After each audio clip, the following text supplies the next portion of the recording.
Hello दोस्तों, आप सभी का स्वागत है हमारे YouTube चैनल में। आज के इस वीडियो में हम कक्षा 9वीं के अध्याय 3 को समझेंगे और इसके जितने भी बेसिक कंसेप्ट हैं उन कंसेप्ट को हम समझने का प्रयास करेंगे और उस पर आधारित प्रश्नों का हल करेंगे। क्लास हो गया 9th और अध्याय हो गया 3। अध्याय हो गई आपकी 3 और चैप्टर का नाम है निर्देशांक ज्यामिति। निर्देशांक ज्यामिति। अब हम सबसे पहले यह जानते हैं कि निर्देशांक ज्यामिति जो है वह होता क्या है। तो सबसे पहले हम निर्देशांक ज्यामिति का परिचय समझेंगे। तो पहला है निर्देशांक ज्यामिति, गणित की वह शाखा जिसमें ज्यामिति के संख्याओं को नियामक पद्धति का प्रयोग करते हुए बीजगणित के माध्यम से हल किया जाता है। जो निर्देशांक ज्यामिति होती है वह गणित की वह शाखा है जिसमें ज्यामिति के संख्याओं को नियामक पद्धति का प्रयोग करते हुए बीजगणित के माध्यम से हल किया जाता है। नेक्स्ट हमें समझना है नियामक अक्ष या कार्तीय तल। नियामक अक्ष या कार्तीय तल एक ही को बोलते हैं। इस चीज़ों को हम समझने का प्रयास करते हैं। नियामक अक्ष किसी समतल में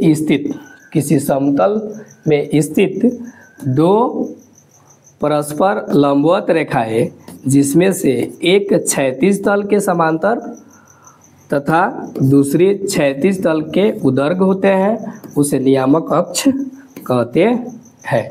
तो किसी समतल में दो अक्ष होगा, एक होगा जिसमें से एक क्षैतिज तल के समांतर होगी और दूसरी जो होगी क्षैतिज तल के उदर्ग होगा, उसे हम नियामक अक्ष कहते हैं या कार्तीय तल कहते हैं।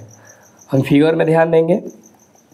यह जो है आपका एक्स अक्ष होता है, यह हो गया एक्स अक्ष, और एक लाइन जो होती है यह होती है वाई अक्ष। तो यह जो दो लाइनें हमें दिख रही है इसमें से एक लाइन जो होती है एक्स अक्ष होता है और दूसरी जो लाइन होती है वह वाई अक्ष होता है। इसमें से क्षैतिज तल को एक्स अक्ष कहते हैं। जो क्षैतिज तल है इसे हम एक्स अक्ष कहते हैं तथा उदर्ग खींची गई रेखा को वाई अक्ष कहते हैं। दूसरी जो उदर्ग रेखा खींची गई है उसे हम वाई अक्ष कहते हैं। तो यह हो गया आपका निर्देशांक ज्यामिति और दूसरा हो गया नियामक अक्ष या कार्तीय तल क्या होता है। तो कार्तीय तल में एक अक्ष होती है और दूसरी वाई अक्ष होती है। नेक्स्ट कॉन्सेप्ट हम समझेंगे। सबसे पहले कार्तीय तल को बनाते हैं।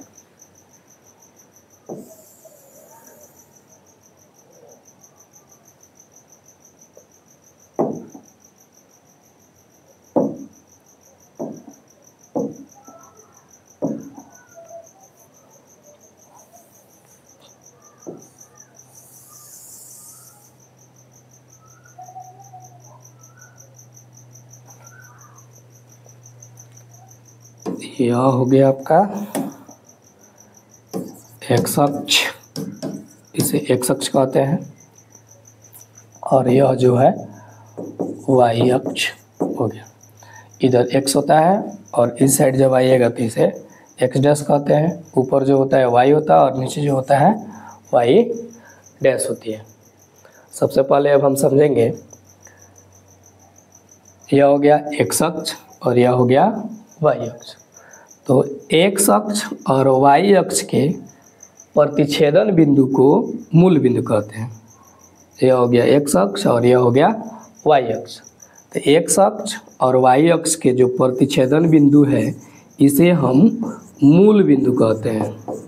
इसे हम मूल बिंदु कहते हैं और इसकी जो निर्देशांक होती है वह 0 0 होती है।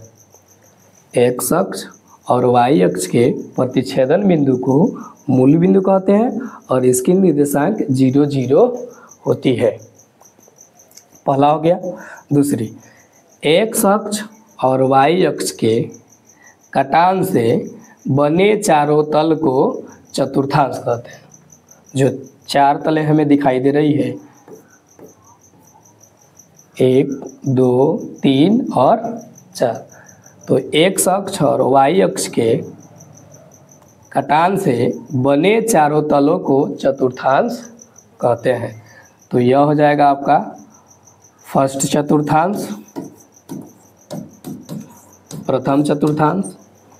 यह हो जाएगा द्वितीय चतुर्थांश। यह हो जाएगा तृतीय चतुर्थांश।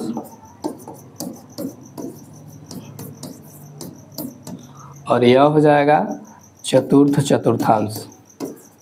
चतुर्थ चतुर्थांश। तो जो हमें चार तल दिखाई दे रही है उसे हम चतुर्थांश कहते हैं। दूसरी बात हम समझते हैं। देखिए, एक्स की तरफ प्लस माने होती है, एक्स की तरफ प्लस माने होती है, एक्स डैश की तरफ जो माने होती है वह माइनस होती है, वाई की तरफ माने प्लस होती है और वाई डैश की तरफ माने माइनस में होती है। यानी वाई डैश की तरफ माने जो होती है ऋणात्मक होती है।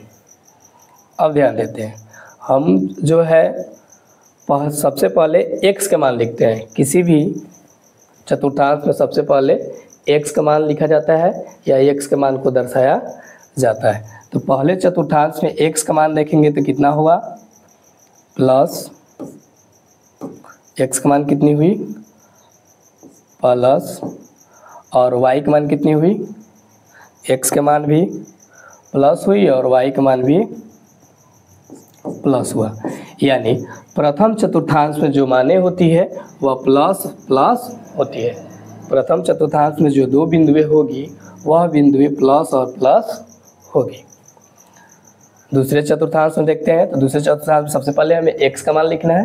तो x की तरफ देखेंगे तो x की जो माने होती है वह माइनस होती है और y की जो माने होती है प्लस होती है। यानी दूसरे चतुर्थांश में जो माने होती है वह माइनस होती है और प्लस होती है। यानी माइनस और प्लस होता है दूसरे चतुर्थांश में। तीसरे चतुर्थांश में जो माने होती है सबसे पहले हम x का मान लिखेंगे। तो x की जो मान है वह माइनस है और फिर y का जो मान है वह भी माइनस है। यानी जो तीसरे चतुर्थांश में माने आती है वह माइनस और माइनस होती है। और चतुर्थ चतुर्थांश में सबसे पहले हमें x के मान लिखना है। तो x के जो माने हैं वह प्लस है और y के जो माने हैं माइनस है। यानी जो चतुर्थ चतुर्थांश है उसमें जो माने होती है वह प्लस और माइनस होता है। कोई दिक्कत? फिर एक बार हम लोग रिवीजन कर लेते हैं। एक्स अक्ष और वाई अक्ष के प्रतिच्छेदन बिंदु को मूल बिंदु कहते हैं और इसका जो निर्देशांक होता है वह 0 0 होता है। एक्स अक्ष और वाई अक्ष के कटान से बने चारों तलों को हम चतुर्थांश कहते हैं। यह पहला चतुर्थांश होता है, यह दूसरा होता है, यह तीसरा होता है और यह चतुर्थ चतुर्थांश होती है। पहले चतुर्थांश में प्लस प्लस होता है, दूसरे चतुर्थांश में माइनस प्लस होता है और दूसरे चतुर्थांश में माइनस प्लस होता है, तीसरे चतुर्थांश में माइनस माइनस होता है और चतुर्थ चतुर्थांश में प्लस और माइनस होता है। नेक्स्ट हम देखते हैं।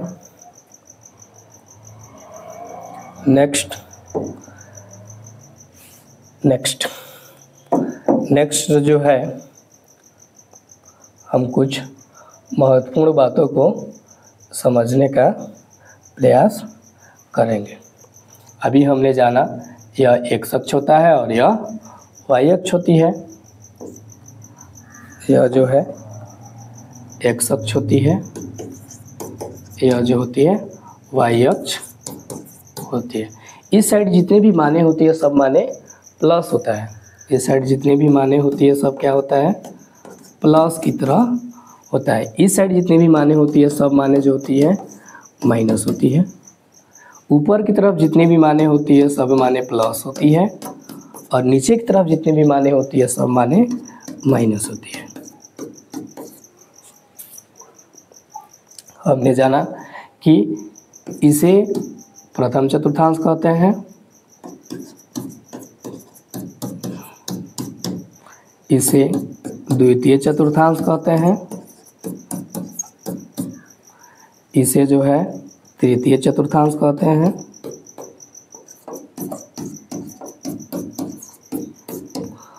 और लास्ट वाला जो होता है इसे चतुर्थ चतुर्थांश कहते हैं। हमने जाना कि x की तरफ जो माने होती है वह माने प्लस होती है, x डैश की तरफ जो माने होती है वह माइनस होती है, y की तरफ जो माने होती है वह प्लस होती है, y डैश की तरफ जो माने होती है वह माने माइनस होती है यानी ऋणात्मक होती है। फिर हमने जाना कि प्रथम जो चतुर्थांश होता है इसमें प्रथम चतुर्थांश में जो माने होती है वह प्लस प्लस होती है, दूसरे चतुर्थांश में माइनस प्लस होती है, तीसरे चतुर्थांश में माइनस माइनस होती है और चतुर्थ चतुर्थांश में प्लस और माइनस होती है। अभी उसके बाद x अक्ष और y अक्ष के प्रतिच्छेदन बिंदु को हम मूल बिंदु कहते हैं, मूल बिंदु। इसका जो निर्देशांक होता है वह होता है 0 0। चलिए मुख्य बातें हम लोग समझते हैं, मुख्य बातें क्या है। पहला जो है हमें समझना है x अक्ष और y अक्ष के प्रतिच्छेदन बिंदु को मूल बिंदु कहते हैं। यह हो गई x अक्ष और यह हो गई y अक्ष। ये दोनों जो रेखाएं प्रतिच्छेद की है उसे हम मूल बिंदु कहते हैं। तो x अक्ष और y अक्ष के प्रतिच्छेदन बिंदु को मूल बिंदु कहते हैं। दूसरे जो माने हैं मूल बिंदु का जो निर्देशांक होता है वह 0 0 होता है। मूल बिंदु का जो निर्देशांक होती है वह क्या होती है 0 और 0 होती है। तीसरी मान हमें समझना है x अक्ष और y अक्ष के कटान से बने चारों तलों को चतुर्थांश कहते हैं। तो x अक्ष और y अक्ष के कटान से जो हमें 4 तले प्राप्त हुई है उसे हम चतुर्थांश कहते हैं, उसे हम चतुर्थांश कहते हैं। नेक्स्ट है निर्देशांक अक्ष तल को 4 बराबर भागों में बांट देता है। निर्देशांक जो अक्ष है तल को 4 बराबर भागों में बांटता है जिसे हम चतुर्थांश कहते हैं। नेक्स्ट बात हमें समझनी है x अक्ष से किसी बिंदु की दूरी को y निर्देशांक या कोटि कहते हैं।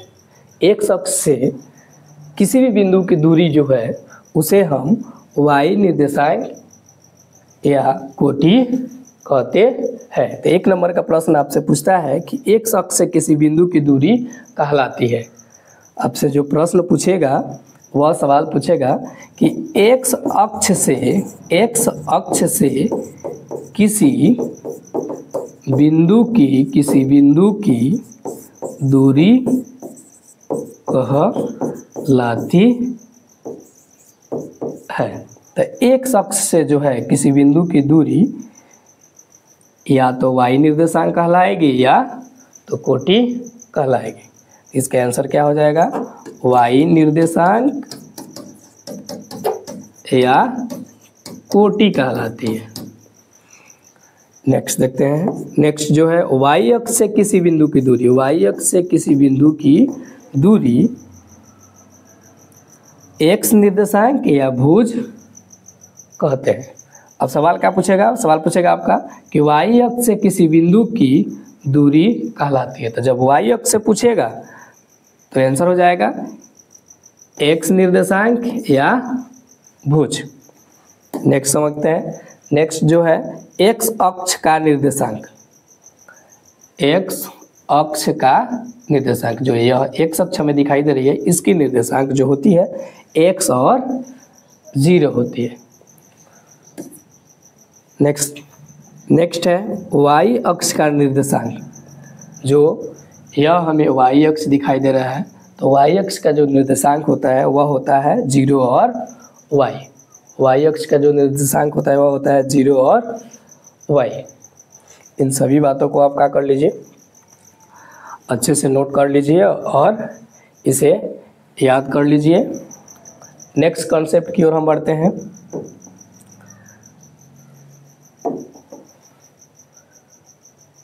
नेक्स्ट कॉन्सेप्ट में हमें कुछ महत्वपूर्ण प्रश्नें जो दी गई है उन प्रश्नों को हल करना है। यहाँ पर क्वेश्चन दिया गया है, इसी का हमें हल करना है। इसके लिए हम एक कार्तीय तल को बना लेते हैं।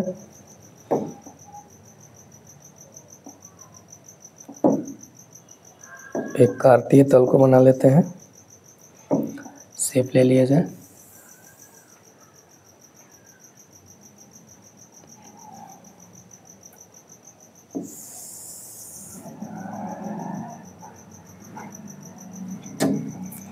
अभी आपने जाना इसे हम x कहते हैं। यह जो होता है x डैश होता है, ऊपर जो होता है y होता है और नीचे जो होती है y डैश होती है। इस साइड जितने भी माने होती है सभी माने जो होती है प्लस में होती है। इस साइड जितने भी माने होती है सभी माने माइनस में होती है। ऊपर जितनी भी माने होती है सभी माने जो होती है प्लस होती है। और नीचे की तरफ जितनी भी माने होती है सभी माने माइनस होती है। हमने जाना कि इसे प्रथम चतुर्थांश कहते हैं, इसे द्वितीय चतुर्थांश कहते हैं, इसे तृतीय चतुर्थांश कहते हैं और इसे चतुर्थ चतुर्थांश कहते हैं। प्रथम चतुर्थांश में जो माने होती है वह प्लस प्लस होती है। द्वितीय चतुर्थांश में जो माने होती है माइनस प्लस होती है। तृतीय चतुर्थांश में जो माने होती है माइनस माइनस होती है। और चतुर्थ चतुर्थांश में जो माने होती है प्लस और माइनस होती है। अब हम इस कार्तीय तल के माध्यम से जितने भी प्रश्नें दी गई है इन सभी को हल करेंगे। x अक्ष और y अक्ष के जो कटान से बिंदु बनता है उसे हम मूल बिंदु कहते हैं और इसकी जो निर्देशांक होती है वह 0 0 होती है। अब समझते हैं। पहला जो सवाल दिया गया है, बिंदु x y में भुज और कोटि का मान बताना है। हमें जो बिंदु दी गई है वह बिंदु दी गई है x और y। कंसेप्ट समझेंगे। इसमें का जो x का मान होता है उसे हम भुज कहते हैं और इसमें का जो y का मान होता है उसे कोटि कहते हैं। हमेशा जो पहला मान होगा x वाला वह भुज होता है और दूसरा जो मान होगा y वाला वह कोटि होती है। पहला जो बिंदु होता है वह x का मान होता है और दूसरा जो बिंदु होती है y की मान होती है। तो हमें इसमें बताना है कि भुज कौन होगा। तो भुज जो होगी वह x हो जाएगा और जो कोटि होगा, कोटि का मान जो होगा वह आपका y हो जाएगा। दूसरा सवाल है, बिंदु -3 4 में भुज का मान होगा। यह जितनी भी प्रश्नें हैं सभी प्रश्नें ऑब्जेक्टिव में पूछती है। तो दूसरा जो प्रश्न है वह है बिंदु -3 4 में भुज का मान होगा। हमने अभी आपको बताया कि जो पहला मान होता है वह भुज का मान होता है और दूसरा जो मान होता है वह कोटि का मान होता है। तो पहला जो है इसमें -3 है। पहला जो है कितना है, -3 है, यानी जो भुज का मान होगा वह भुज का मान कितना हो जाएगा, -3। नेक्स्ट सवाल लेते हैं। नेक्स्ट सवाल है, बिंदु -5 -8 में कोटि का मान क्या होगा। बिंदु -5 -8 में कोटि का मान क्या होगा। कोटि का मान कौन होता है, दूसरा वाला होता है। तो इसमें दूसरा मान क्या है, -8। तो कोटि कितनी हो जाएगी, कोटि हो जाएगी -8। नेक्स्ट सवाल है, नेक्स्ट सवाल है बिंदु -3 2, बिंदु -3 2 किस चतुर्थांश में स्थित है। अब जो क्वेश्चन है उसमें हमें बताना है कि पहले चतुर्थांश में आएगा कि दूसरे में आएगा कि तीसरे में आएगा कि चौथे में आएगा। तो सबसे पहले हम देखते हैं, इसमें पहला जो मान है माइनस है और दूसरा मान जो है प्लस है। इसमें जो पहला मान है वह माइनस है और दूसरा मान जो है प्लस है। पहले की तरफ माइनस है, दूसरे का मान प्लस है। तो अब हमें देखना है कि माइनस और प्लस किस चतुर्थांश में आता है, पहले माइनस और दूसरे में प्लस जो होता है किस चतुर्थांश में आता है, द्वितीय चतुर्थांश में। तो जो यह बिंदुएं जो होगी वह किस चतुर्थांश में स्थित होगी, द्वितीय चतुर्थांश में स्थित होगी। नेक्स्ट सवाल है बिंदु -6 -8। पहला मान देखिए माइनस है, फिर दूसरा मान भी माइनस है, यानी आपको माइनस और माइनस किस चतुर्थांश में आता है, तो माइनस और माइनस तृतीय चतुर्थांश में आती है। इसका जो आंसर हो जाएगा वह हो जाएगा आपका तृतीय चतुर्थांश। नेक्स्ट जो प्रश्न है इसमें आपको बताना है बिंदु 3 2 किस चतुर्थांश में स्थित है। दोनों माने देखिए यहाँ पर क्या है, प्लस है, दोनों माने किस चीज़ में है, प्लस में। तो प्लस प्लस किस चतुर्थांश में आता है, प्लस प्लस हमें प्रथम चतुर्थांश में आता है। तो इसका आंसर क्या हो जाएगा, प्रथम चतुर्थांश।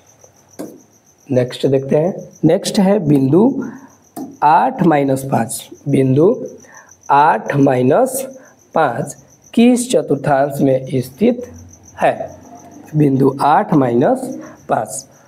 इसमें पहला जो मान है प्लस है और दूसरा मान जो है माइनस में है। तो अब हम देखेंगे कार्तीय तल में प्लस और माइनस किस में आता है, तो पहले प्लस और बाद में माइनस चौथे चतुर्थांश यानी चतुर्थ चतुर्थांश में आता है। तो इसका जो आंसर हो जाएगा आपका हो जाएगा चतुर्थांश।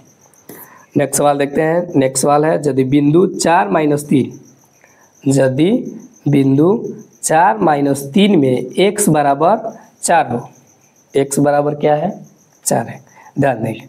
यदि बिंदु 4 -3 में x बराबर 4 हो तो y का मान क्या होगा। एक कंसेप्ट को हम यहाँ पर ध्यान देंगे। अगर कोई भी बिंदु है, दो बिंदुएं दी गई है, एक बिंदु 3 है और एक बिंदु 5 है, तो इसमें जो पहला बिंदु होगा वह x होता है और जो दूसरा बिंदु होता है वह y का मान होता है। यानी पहला जो बिंदु होता है वह x का मान होता है और दूसरा जो बिंदु होता है y का मान होता है। इस प्रश्न को देखेंगे, 4 3 में x का जो मान है 4 दे दिया है तो y का मान क्या होगा, तो दूसरे वाला मान होगा। तो दूसरा मान क्या है, -3। तो y का जो मान होगा हमें वह हो जाएगी -3। नेक्स्ट सवाल देखते हैं। यदि बिंदु -5 -8 में y बराबर -8 हो तो x का मान होगा, x का मान क्या होगा। तो हमने अभी बताया कि दो बिंदु में जो पहली मान होती है वो x की होती है और दूसरी मान जो होती है y की होती है। तो यहाँ पर y का मान -8 है तो x का मान कितना हो जाएगा, x बराबर हो जाएगा -5।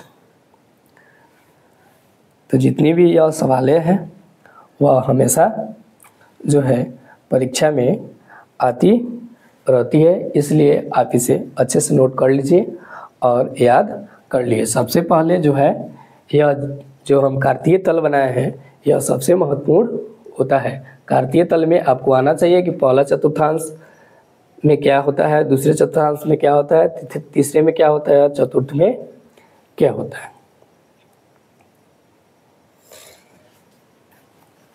धन्यवाद, आप इसे नोट कर लें। मिलते हैं नेक्स्ट वीडियो में।